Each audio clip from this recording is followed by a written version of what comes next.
What is going on, everybody? What is going on? The Catch Fam, my name is John Dawson, and in today's video, we are hopping into our starts and sits for the tight end position for Week 7 of the 2022 Fantasy Football season. If you guys do enjoy the content today, be sure to hit that like button on the way in. Hit that subscribe button, of course, if you're new to the channel.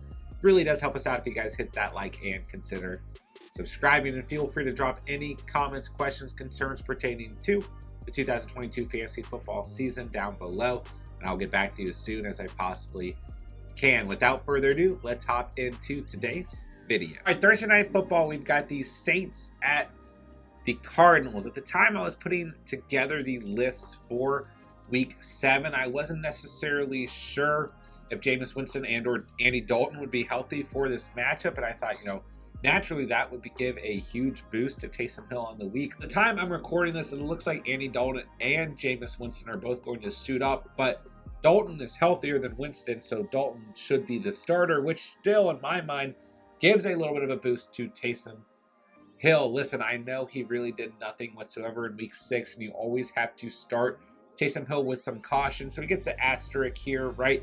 But the Cardinals haven't played very good against the tight end position whatsoever on the season. So I like Hill if you don't have better options. I know we have some bye weeks with some big name tight ends out here in Week 7. So I think you can consider Taysom Hill as a pretty solid start moving into the week. But, look at Week 5 versus Week 6 if you just want to see the amount of disappointment you can expect out of Taysom Hill, going from a 34-point performance to a 4.5-point performance between the 2 weeks. All right, moving on to JUWAN Johnson. I think he's a player you could look at in deeper leagues as a streaming option because the Cardinals have not been good against the tight end position, but I don't expect a really high ceiling coming out of Johnson. His best fantasy performance was in Week 6 at 8.1 fantasy points, so 41 receiving yards, 4 receptions. I'm not expecting a great ceiling whatsoever. This is more of a desperation stream at the position, especially for you guys in full PPR leagues who are also in deeper leagues overall and maybe have a tight end on bye and you absolutely can't find anyone to start. I think Johnson is okay, but for a majority of fantasy managers, I don't necessarily recommend starting Johnson as we approach Week 7. All right, moving on to Zach Ertz. You're starting Zach Ertz on a weekly basis. In full PPR scoring formats, he's had double-digit fantasy performances every game this season. He is your tight end 3 at the moment. And guess what? With DeAndre Hopkins returning, well, Hollywood Brown exits this offense for the foreseeable future, so we really don't have to worry about Zach Ertz losing any targets. I mean, if anything, the loss of Hollywood Brown is probably going to benefit Zach Ertz. So not a lot of discussion to be had here. Ertz is your tight end 3. Like I said, Week 6, he had 14 fantasy points in full PPR, 7 receptions, 70 receiving yards. You are going to continue to start Zach Ertz on a weekly basis. Moving on to Sunday's slate, we got the Packers at the Commanders. I think you can consider streaming Robert Tonyan, who comes in as a top 10 tight end so far on the season. 19 points in Week 6 against the Jets, a high on the season for Robert Tonyan. 10 receptions, 90 receiving yards. Definitely his best performance of the season so far. But the Commanders have actually played pretty good against the tight end position. So I still put Tonyan as a streaming option just due to the matchup. But with the state of the Packers offense at the moment and there not being a lot of trustworthy targets for Aaron Rodgers, I think you can definitely consider Tonyan as we approach Week 7. Looking at the Commanders tight ends, there's really no one to mention here, right? Ever since Logan Thomas has been banged up on the season, we really just don't have a true consistent starter on this team, and Thomas is still questionable after missing the last 2 weeks, so I really don't think we need to consider any of the Commanders tight ends as we move into Week 7. All right, Browns at Ravens. David Njoku comes in as your tight end 6 so far on the season in full PPR. He's definitely shown enough consistency at this point in the season that we want to start him on a weekly basis, and this is a good overall matchup in terms of the game script for both tight ends. And Njoku had 8.8 fantasy points in Week 6 against New England, 6 targets, 3 receptions, 58 receiving yards. So I think we continue to start Njoku. Like I said, I do think that this game script should benefit both tight ends overall. Looking at Mark Andrews, he is coming in as questionable. He did not practice on Wednesday, but I have a strong feeling he will suit up and play against the Browns on Sunday. He comes in as your tight end 2 on the season. Really no discussion whatsoever. You're starting Andrews on a weekly basis. 23.6 fantasy points in week 6 for Andrews. 7 receptions, 106 receiving yards, and a touchdown. You continue to start Andrews. Don't think twice about it. All right, Buccaneers at Panthers. Will make this one very quick. There's nobody to start in this game at the tight end position, right? Not Cade Otton, not Cameron Brate, none of the Panthers tight ends. There's just absolutely nothing to see here. I really don't want to waste any time on this. We're sitting the Buccaneers tight ends and we're sitting the Panthers tight ends as we move into week 7. All right, Falcons at Bengals. Okay, guys, we got a touchdown in week 6. A solid fantasy performance in week 6 out of Kyle Pitts facing the San Francisco 49ers. I really did not like Pitts moving into week 6. But he did give us a respectable fantasy stat line. 10.9 points in full PPR, 3 targets, 3 receptions, 19 receiving yards, and a score. His first touchdown on the season, his second touchdown of his career. Guys, you take away the touchdown, there still is not enough consistency on the season. Guys, I'm really weary of Kyle Pitts, but I know there's bye weeks out there. I know there's not a lot of great options at tight end.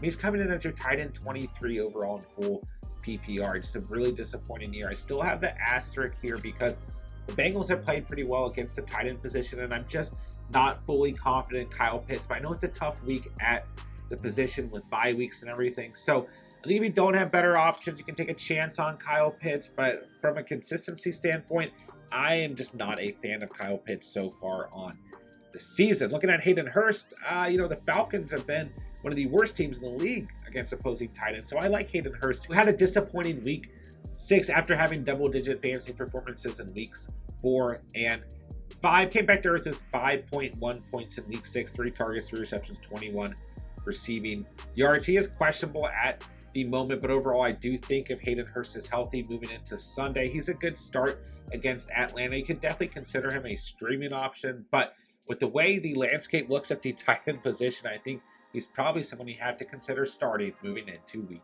7. All right, Lions at Cowboys. We continue to start TJ Hockenson on a weekly basis. He comes in as your tight end 5, but I mean, he has to be the biggest example of boomer bust on a weekly basis at the tight end position. Obviously, the Lions had a bye week in week 6, 1.6 points in week 5 for Hockenson, 39.9 in week 4 against Seattle, but the ceiling is just far too high to bench Hockenson. The fact that he still comes in as tight end 5 after having a bye week in week 6, you just have to start him. There's really no way to get around it. It's not a beautiful matchup against the Cowboys, but I do like this overall game script from a fantasy perspective. I do think this will be a good game for a lot of players on fantasy rosters. Jake Ferguson looks like he is going to be the starting tight end more than likely for the Cowboys, but Dalton Schultz finally logged a full practice on Wednesday, so we want to keep an eye on Schultz. I do think that Schultz,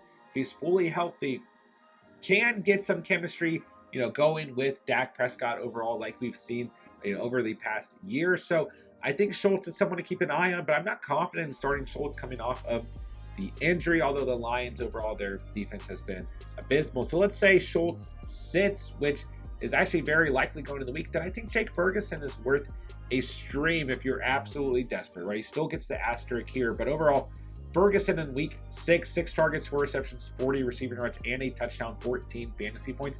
Really, the smartest thing to do, we probably just want to sit back and watch the Lions tight ends moving into this week. But the matchup, the game script here, if you want to try and exploit it, we just need to keep an eye on Schultz's health leading up to week 7. Overall, I do like this matchup, so if we want to try and exploit it, we need to keep an eye on Dalton Schultz throughout the week and see if Jake Ferguson is a viable streaming option as we approach week 7. All right, Giants at Jaguars. I like both tight ends in this matchup as solid streaming options. Daniel Bellinger of the New York Giants has double-digit fantasy performances in his last 2 games at 14.8 in week 6 and 10.4 in week 5. He had a receiving touchdown in week 6 and a rushing touchdown in week 5. So I like Bellinger. I think he's a solid streaming option, but we don't have a great sample size out of Bellinger on the season, so you can always expect some disappointment here. Evan Ingram, I think, has shown enough consistency in the last 2 weeks at 9 points in week 6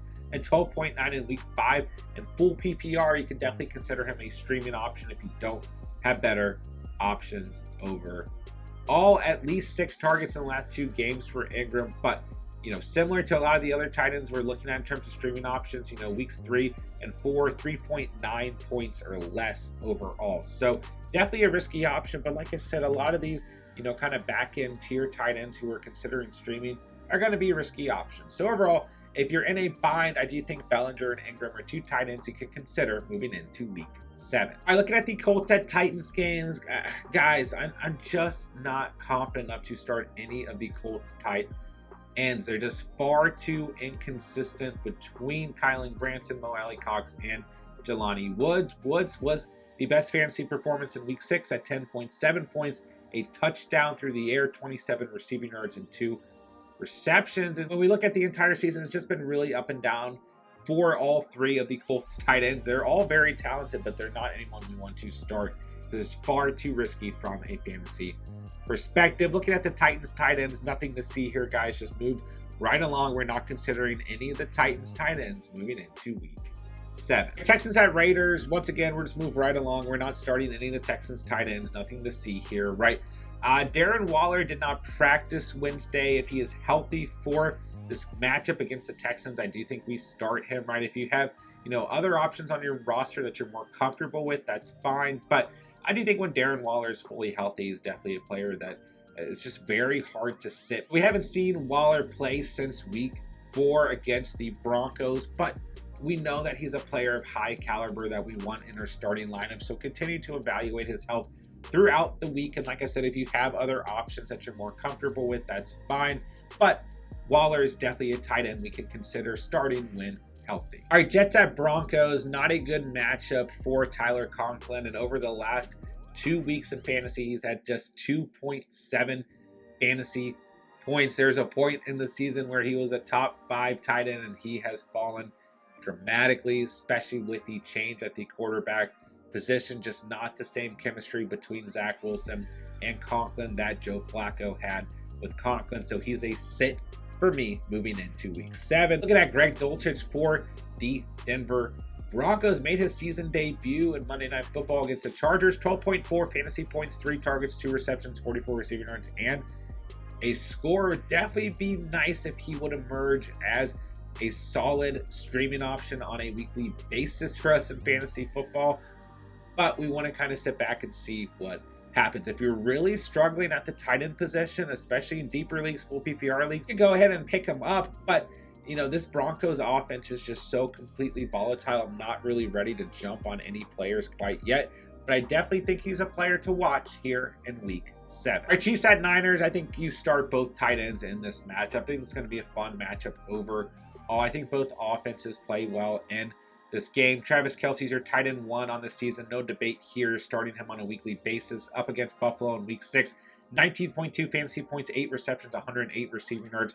No debate whatsoever. Kelce is the best tight end in the game. You're starting him every single week. George Kittle comes in as your tight end 22, but he finally had a solid fantasy performance in week 6 at 17.3 fantasy points, 10 targets, 8 receptions, 83 receiving yards for Kittle in week 6. I think you continue to start him here in week 7, and what I think will be a really good game script overall from a fantasy perspective. All right, Seahawks at Chargers. Guys, I have some faith in Will Dissly and even Noah Fant. I told you guys last week going into the week, like, Noah Fant is a player you can consider in PPR leagues as a, desperate streaming move, and he had 10.5 fantasy points. But I also kind of liked Will Dissly, who had just 2.2 fantasy points, right? Will Dissly extremely touchdown dependent, and Noah Fant, you're just hoping that he gets you enough receptions to get you close to double digits, right? So I don't love them in this matchup, but once again, if you're 110% desperate, you could consider streaming either of the Seahawks tight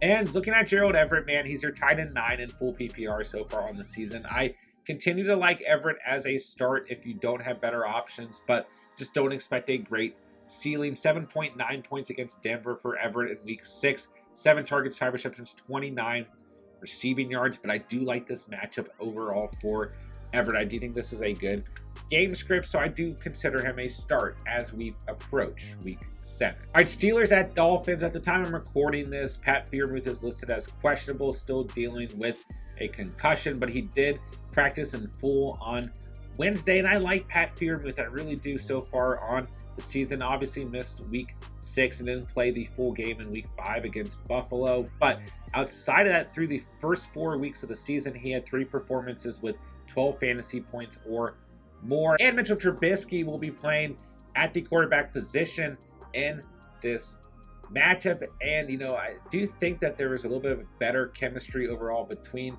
Trubisky and Freiermuth as opposed to Kenny Pickett and Freiermuth. So I think that Freiermuth is a solid start as long as he's healthy moving into Sunday night. I think we sit Mike Gesicki, guys. I get that he had 24.9 points in week 6 against Minnesota. I mean, if you absolutely have to stream Mike Gesicki, I'm not against it, but guys, it's just really inconsistent so far on the season. And I do think part of the performance in week 6 was tied to Teddy Bridgewater being the quarterback, and in week 7 Tua will more than likely be the quarterback Sunday Night Football. Everything I'm reading is that Tua will be the quarterback. So we look at week 2 for Gesicki, 14.1 fantasy points. When we look at week 6, 24.9 fantasy points.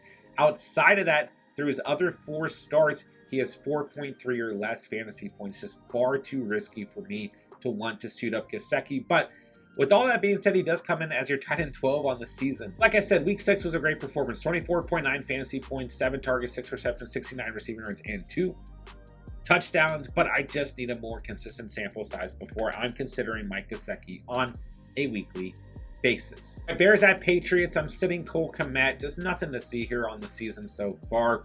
Tight end 34 overall in full PPR. It's an absolutely disappointing year. 2.5 points in week 6 against Washington.